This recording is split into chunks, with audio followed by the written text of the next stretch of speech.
So I am back from my breeding bird survey, and I have collected data in the field on my data sheets.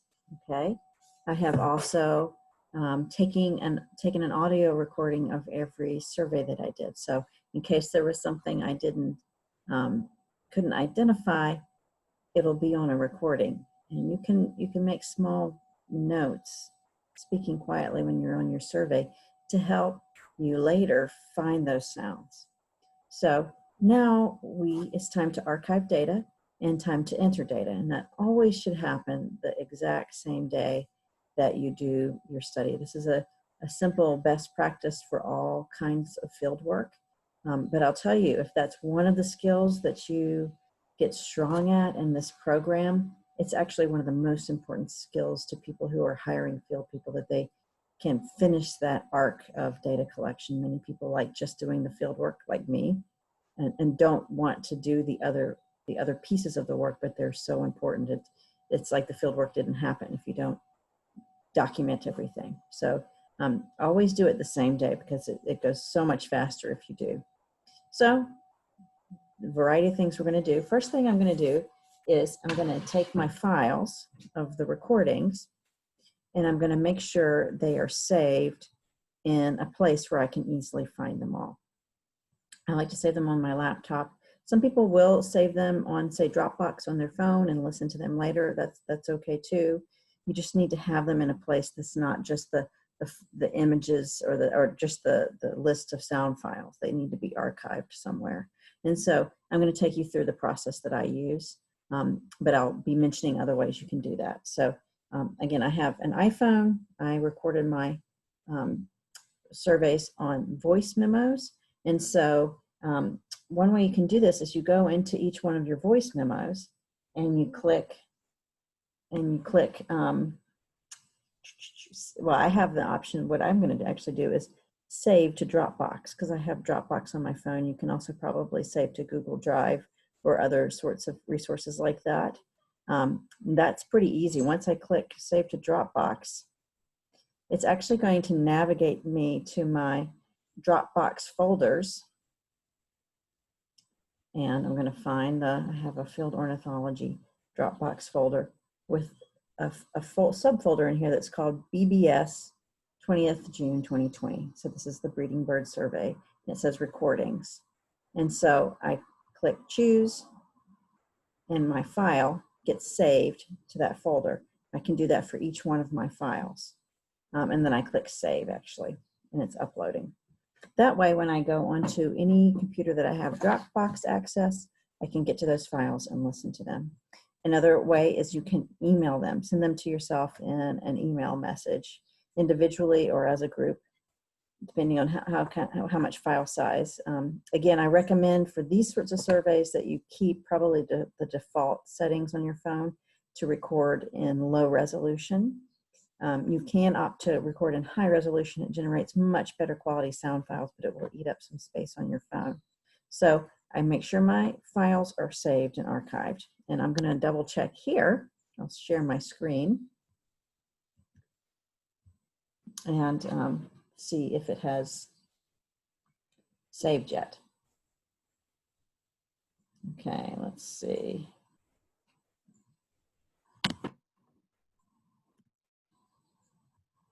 Okay, it's actually not there just yet. So I will actually pause my recording and make sure I've got it here. It takes just a minute to upload. Okay, so we now have one recording uploaded. It took a while for my Dropbox to refresh, but it's here. And so what you'll have populated in whatever folder you decide to save your files is 30 short recordings of sounds that you can then play back on your computer's default player, or you may use Audacity. I'll link to another video that talks about how to use Audacity for listening and viewing sounds. It's pretty useful. So you have your files. You do this for all your files. You have them saved and archived in a single spot. The next thing is to enter your data. Make sure your data are entered into a spreadsheet. And so I'm going to share an example spreadsheet. This is a template with some example data filled out in it. There is a template already available for you, but it looks just like this one, except for without the example data filled out. Okay, so I'm gonna, actually there's two tabs. This is an Excel spreadsheet and there's two worksheets in it. One that's titled survey data, one that's titled route weather noise. And so this is what we would think of as our environmental data, and also what we call the metadata. Where were you? When were you there? And what was it like there? That's always an important type of information to have with any kind of ecological data set. And so for each point, there's columns for you to fill in. Certainly you're going to need to fill in your latitude and your longitude in decimal degrees for each point. Now this can be filled out before the survey begins because you do a scouting trip ahead of time, and it makes sense to just get those waypoints filled in beforehand. If for some reason you need to modify a waypoint, there's a detour route on one of your points or something, and you have to step to the side, then you can update it. But it's best to do this piece on the scouting trip. It makes that day of survey entry, data entry, not so cumbersome. A description of where the points were, you can also do this on the scouting trip, and this will help you to be really prepared for your survey. This is information that you have to enter on the day of. Your time. And so you need to have your start time entered for the points. I believe it's not every single point, but your first point and your final point need to have a timestamp on them. Same with your temperature, your starting temperature and your final temperature. Your wind speed, and that's using that scale that's described in the survey. You'll be entering it every time you start a new data sheet. There's a section up in the upper corner to do wind and sky estimates. And so on these data sheets, you'll have it for point 1. In this case, the wind was 1, the very first point.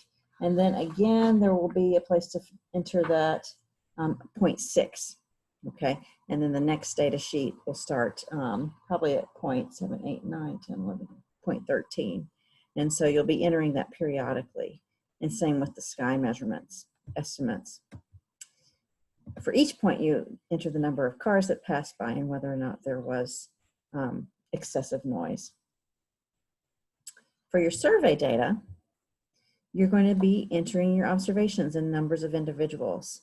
And so this data sheet is formatted differently to make it easier for you to do a species accumulation curve for your data set, which is part of what you'll be doing to summarize your data. And so in this case, our samples are actually the columns of this data set. So each survey that you do on this breeding bird survey route, 1, 2, 3, 4, etc., they're each labeled by a column. And here, our rows are species. So it's kind of like keeping a small checklist at each site. It often works really well in these breeding bird surveys just to start with point 1, type out the species in these columns, in these rows here that you observed, and then enter the numbers of individuals. And so in the first survey that I did on the 20th, there was two common ravens, a red-breasted nuthatch, an American goldfinch, a pine siskin, 2 American robins, 3 dark-eyed juncos, 2 spotted towhees, and 2 white-crowned sparrows. And so you can enter those in, and then the next point that you do, you may have some of the same species, so you just enter your numbers at that point, but then you might add new species. And it's for the first 5, 6, 7 points, this is very, very easy to do. As you get further along, it can become hard because you're starting to see some of the same species over and over and over again. It can start to become difficult to find those because they're not ordered in any way other than these are the ones I wrote on the list first. And so you may need to sort your data to correctly enter it as you go through. There's a variety of ways you can do that. One really useful way, I'm highlighting the range of data here, one really useful way to do that is to use the filters. You could use a sort function, and I'll show you how to do both, to sort the data, to sort your species alphabetically. The thing I kind of like about not doing that right now is that as you add new species, they just add towards the bottom of your spreadsheet, and it makes it easier to do some of the tallying that you need to do as part of generating a species accumulation curve. And so if you use the filter, it can be easier. And so say you have a survey where you have an American robin, a dark-eyed junco, a house finch, and you have a chestnut-backed chickadee, which we haven't entered yet, and some other new species. I've started to get, so this list is much longer and I can't easily find all those birds. I can then actually go to this function up here. I'm moving my mouse up to the far upper right corner of the spreadsheet, and I'm going to select sort and filter, and I'm going to actually filter, and I will filter by species. And so you can actually click the species you want to observe or want to filter down to, or you can type them in. So you could just say American, okay, American robin, American goldfinch. I'll just keep American robin selected. Okay, and I do that, and it actually sorts the data so that only the observations with American robin show up. Okay, and so then you can enter for your point your American robin observation.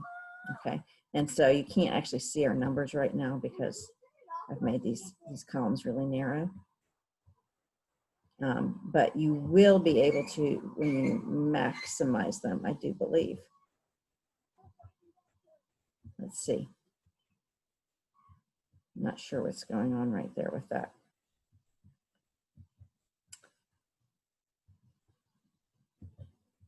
Oh, I see. It's just showing us. Probably because we have these filters drop down here. And so that's one way you can do it. Another way is you can do a sort function. And so I'm going to take away the filter. And if you wanted to sort your data, you could sort it. And the way you sort is you select your range of data. I'm going to actually remove the filter altogether. And you again select custom, you take this drop down menu that's sort and filter, and you do a custom sort. And you would be sorting by species. Often people will do that alphabetically, and it will sort your data set by species alphabetically. That's can be really useful when you're starting to analyze your data, to sort it in some sort of way. Again, I kind of like to do it this way because it makes it visually very easy for me to know the new species in my cumulative species as I add them to my data set, which is really important for doing a species accumulation curve. So you're going to do this data entry right away, as soon as you get in from your survey, for your breeding bird survey. All right.